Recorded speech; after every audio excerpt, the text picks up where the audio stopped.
Alright guys, so this is the second video of 9.4 and 9.5. You should have already watched the first half. If you haven't, please do that before you watch this because this won't make any sense. So, as we had just talked about in the other video, SOHCAHTOA is the single most important word in all of trigonometry. So the SO stands for the sine of some angle, we're going to call it theta, equals opposite over hypotenuse. Okay? And the CA stands for cosine of theta equals adjacent over hypotenuse. Okay? Now the last one, my TOA, stands for the tangent of some angle is equal to the opposite over adjacent. Okay, and the easiest way to learn this is just to learn this acronym, SOHCAHTOA, SOHCAHTOA, SOHCAHTOA. Say it 20, 30, 40, 50 times and you will know it. Okay? Alright, so let's go ahead and do an example. Okay, so we want to find the sine of angle S, the cosine of angle S, and the tangent of angle S. Okay, and then I want to find the sine of angle R, cosine of angle R, and the tangent of angle R. Okay.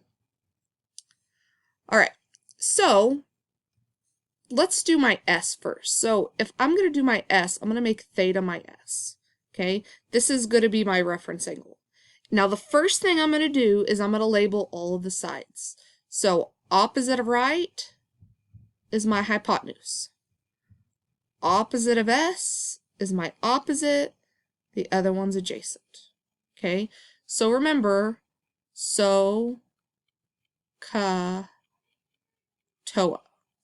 right? So sine of theta is opposite over hypotenuse. Cosine theta equals adjacent over hypotenuse. Tangent theta equals opposite over adjacent.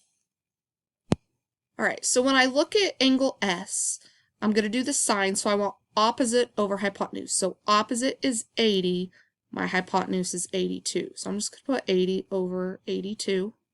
And if I reduce that, that's 40 over 41. Or I can even put it in a fraction. So if I go 40 divided by 41, that's 0.9756. Okay, now I want to do the cosine of S. So these labels still work because I'm not changing my reference angle. So cosine now is adjacent over hypotenuse. So my adjacent is 18 over my hypotenuse is still 82. So 18 over 82 simplified is 9 over 41. And if I do 9 divided by 41, it is 0.2195. Okay, now my tangent of S is opposite over adjacent. So my opposite is 80 over my adjacent is 18. So 80 divided by 18 equals 40 over 9, which is a decimal is 4.4444. Okay, so that's my sine of angle S, cosine of angle S, tangent of angle S. All right, now if I change this to where my angle R is my reference angle, so I'm gonna make my theta over here. Okay, so notice this is still my hypotenuse because the hypotenuse is opposite of 90-degree angles. My 90-degree angles didn't change. However, my opposite is now over here and my adjacent is now right here. Okay, so it's kind of a play on numbers. So my sine of angle R, remember sine is opposite over hypotenuse. So my opposite is now 18 over hypotenuse is 82, which reduces to 9 over 41, which is 0.2195. Okay, now my cosine of R, remember cosine is adjacent over hypotenuse. So 80 over 82, which is 40 over 41, and as a decimal, it's 0.9756. Tangent of R is opposite over adjacent, so it's going to be 18 over 80. And if I simplify that, it's 9 over 40, which is 0.225 as a decimal. Okay, so this may not make much sense now, but let's learn how to do this, and then we'll apply it to where it'll make sense. All right, so let's do some more examples, okay? So we want to find the sine of j, the cosine of j, and the tangent of j. And then I want to find the sine of k, cosine of k, and tangent of k. Okay, and it just says keep each answer as a fraction. All right, so let's look at, I don't know, let's do angle K first. Let's use angle K as my reference angle. So the first thing that I always do up here, I'm going to write so, ka, toa. Okay, so opposite of angle K is down here. My hypotenuse is opposite of 90, and my last one is my adjacent. Okay, so my sine of K, we're doing angle K first, is, so sine is opposite over hypotenuse, so opposite is 32, hypotenuse is 40, so that's just 4/5. Okay, my cosine of K, now my cosine is adjacent over hypotenuse, so my adjacent is 24 over 40, which is 3/5. And my tangent of K, which is opposite, which is 32, over adjacent, which is 24, gives me 4/3.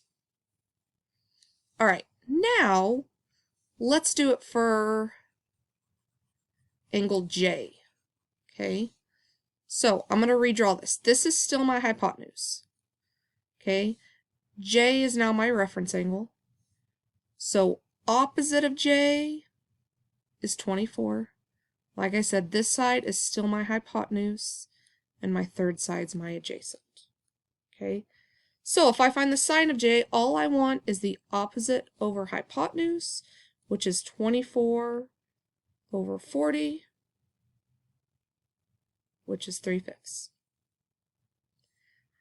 My cosine of J is adjacent over hypotenuse. My adjacent is 32 over my hypotenuse is 40, and that reduces to 4/5. And my tangent of J is opposite over adjacent, so my opposite is 24 over my adjacent is 32, which gives me 3/4. All right, let's look at B. Okay, I'm going to go ahead and get you started, and then I want you to finish this one on your own. So we're going to do the sine of J, cosine of J, and tangent of J. And then I want the sine of K, cosine of K, and tangent of K. All right, now the difference here is that notice we have this X. So don't forget everything you've already learned, right? We have a right triangle. We know two side lengths. We can find the third by Pythagorean theorem.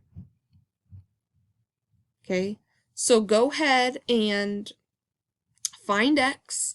After you find x, find the sine, cosine, and tangent of angle J and K, and then we'll go over it. All right, so when I do this, I have my sine, cosine, and tangent of J. So my sine is 4 square root of 41 over 41. Cosine is 5 square root of 41 over 41, and tangent is 4 over 5. Remember to simplify these radicals as much as you can. Square root of 41 doesn't simplify. But what I mean by that is make sure you rationalize the denominator. Okay, sine of k is 5 square root of 41 over 41. Cosine of k is 4 square root of 41 over 41. And then tangent of k is 5 over 4. All right, guys, so let's look at the sine and cosine of complementary angles. Okay, and remember, complementary angles are angles that sum to 90 degrees. Okay, so if I go back to this last example, let's look at A just because it's easier. Notice that the sine of J is the cosine of K, right? They have the same value. And the sine of K is the cosine of J. Okay, and then also, if this is a 90-degree angle, that means J and K have to be complementary. So all this is saying is the sine of A is the cosine of A's complementary angle. Okay? All right, so let's look at these two examples. Okay, so we want the sine of 56 degrees, and we want to write it in terms of cosine. Okay? So it's going to be the cosine of the complement of 56. Okay, so to find the complement of 56, it's 90 minus 56, which is the same thing as the cosine of 90 minus 56 is 34 degrees. All right, same thing here. Write the cosine of 72 in terms of sine. So the cosine of 72, we're going to write it in terms of sine, and it's going to be the sine of the complement of 72. And to find the complement of 72, you do 90 minus 72, which is just sine of 18. So if you go into your calculator and you plug in cosine 72, as long as you're in degree mode, let me make sure I am real quick. As long as you're in degree mode, cosine of 72, you should get 0.309 roughly. It keeps going, but that's approximated. Okay, and if you also plug in your calculator, sine of 18, assuming you're in degrees and not radians, so sine of 18, you would also get 0.309. So they have the same value.